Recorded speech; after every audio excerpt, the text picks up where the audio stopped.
Imagine the year is 1350. The church bells toll in the distance, echoing across the misty fields. In a small village, smoke curls from the thatched roofs of wooden houses. A rooster crows. Inside one of those homes, a family is already awake, beginning another day in the Middle Ages. We tend to imagine the medieval world as one of knights, castles, and battles. But the real heart of medieval life wasn't the fortress or the cathedral. It was the home, the humble, smoky, crowded space where people were born, lived, loved, and died. Most medieval people never saw the inside of a castle. They lived in villages, clusters of wooden cottages surrounded by fields and forest. The average peasant's house was simple and small, often built by its own occupants. Walls were made of wattle and daub, wooden sticks woven together, coated with mud and straw. Roofs were thatched with dried reeds. There was usually just one room. No hallways, no privacy, no glass windows. The floor was hard earth, sometimes covered with rushes or straw. When it rained, the roof dripped. When the fire burned, smoke filled the room, escaping only through a hole in the ceiling. If you stepped inside, your eyes would take a moment to adjust to the dim, smoky light. In the center, the hearth, a fire pit that never truly went out. It was the only source of heat, light, and cooking. Around it, life unfolded. The family slept, cooked, worked, and gathered in the same space. Children played in the straw, hens pecked at crumbs near the door, and perhaps a pig or goat shared the room on cold nights. For wealthier peasants, there might be a small loft above, a simple wooden platform reached by a ladder, where the family could sleep apart from the animals. But for most, there was no such comfort. Family was everything.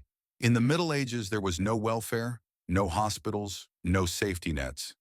Your survival depended on your kin, parents, children, siblings, and neighbors. A typical peasant family might have 5 to 8 children, though not all would survive infancy. Childbirth was dangerous for both mother and child. There were no doctors, only midwives and experience. Infants were swaddled tightly and laid in simple wooden cradles near the fire. Mothers breastfed if they could, or a neighbor might act as a wet nurse. Children began helping with chores almost as soon as they could walk. Girls learned spinning, weaving, and cooking.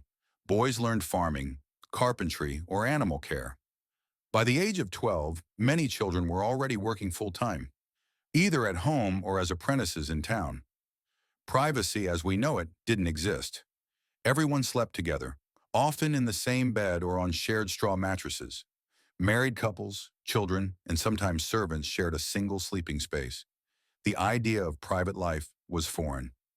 Even intimacy between husband and wife happened within earshot of others. It might sound shocking today, but for medieval people it was normal. The boundaries between public and private, between body and household, were blurred. The day began with the first light of dawn. Roosters crowed, fires were stoked, and work began. For peasants, every day revolved around the land. Fields had to be plowed, animals fed, bread baked, and repairs made before sundown. Breakfast was simple, often pottage, a thick stew made of grains and vegetables, maybe flavored with herbs or bits of meat if the family was lucky. Bread was coarse, dark, and dense. It wasn't cut with knives, it was torn by hand. Water was rarely drunk, since it was often contaminated. Instead, people drank ale, weak homemade beer that was safer and full of calories. Even children drank it. Inside the home, the fire was constant. It was the center of warmth, cooking, and light, but also danger. Many medieval houses burned down because of open flames. Cooking was done in iron pots hung over the fire, or in clay ovens built beside the hearth. Meat was rare for common people. It was reserved for feasts or for those who hunted illegally on a lord's land, a crime called poaching. More often, meals consisted of vegetables, grains, and whatever could be grown or bartered. For nobles, daily life looked different, but not necessarily cleaner or easier. Even in stone manors, rooms were smoky and dark. Servants rushed between kitchens and great halls, and fireplaces smoked just as badly as peasant hearths. But noble houses had multiple rooms, fine furniture, and decorations that peasants could only dream of. Medieval hygiene is often misunderstood. People weren't entirely filthy, but cleanliness was difficult. Baths were rare, not because people hated them, but because heating enough water was a luxury. Peasants might wash their hands and faces in cold water daily, but full baths happened only a few times a year.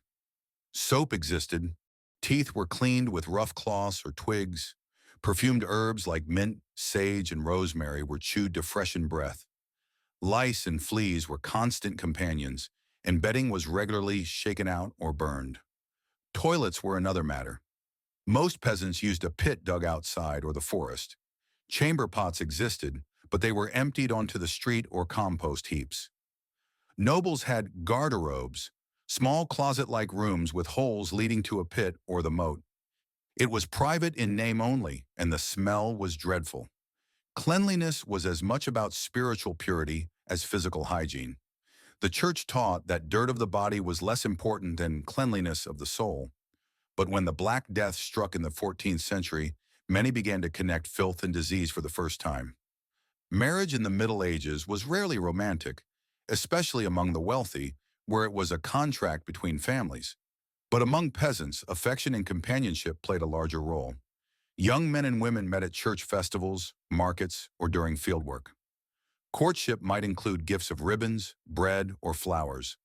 Sometimes couples lived together before marriage, something surprisingly common in medieval England. The wedding itself was simple, a blessing by a priest often outside the church door. Feasting and dancing followed, with ale flowing freely. Inside the home, husbands and wives shared labor and responsibility. Men worked the fields, women managed the household, cooked, cared for children, and spun wool. Their partnership was practical, but it could also be tender. Letters, poems, and folk songs from the time show real love and humor between spouses. Even in a harsh world, people sought comfort, laughter, and intimacy. Religion was everywhere. Every home had a small crucifix or image of a saint. Prayers were said at sunrise, before meals, and before sleep. People believed that every action, baking bread, planting seeds, sweeping the floor, could be a form of worship.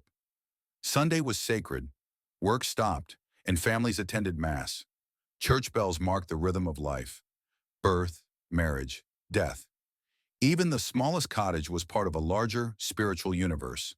As daylight faded, the medieval home grew dark quickly.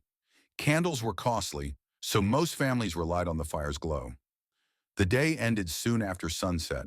Beds were simple wooden frames or straw mattresses, sometimes shared by several people. Blankets were made of wool or fur, and the smell of smoke lingered in everything. Before sleeping, prayers were whispered, and ashes were banked over the fire to keep the embers alive for morning. Outside, wolves howled, and the village fell silent. The only light a faint glow from a dozen hearths. When we think of the Middle Ages, we often picture grandeur: castles, knights, kings.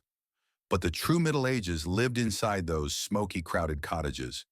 It was a world of hardship, yes, but also of community, faith, and resilience. People faced hunger, disease, and death, yet they laughed, loved, and endured. The medieval home was small, but it contained everything that made life meaningful: fire and food, work and worship, family and faith, all under one roof. So the next time you walk through an old village or see the ruins of a medieval house, imagine the people who once lived there, their laughter, their struggles, their stories lost in time. Because history isn't just written by kings and warriors, it's built, one hearth, one family, one home, at a time.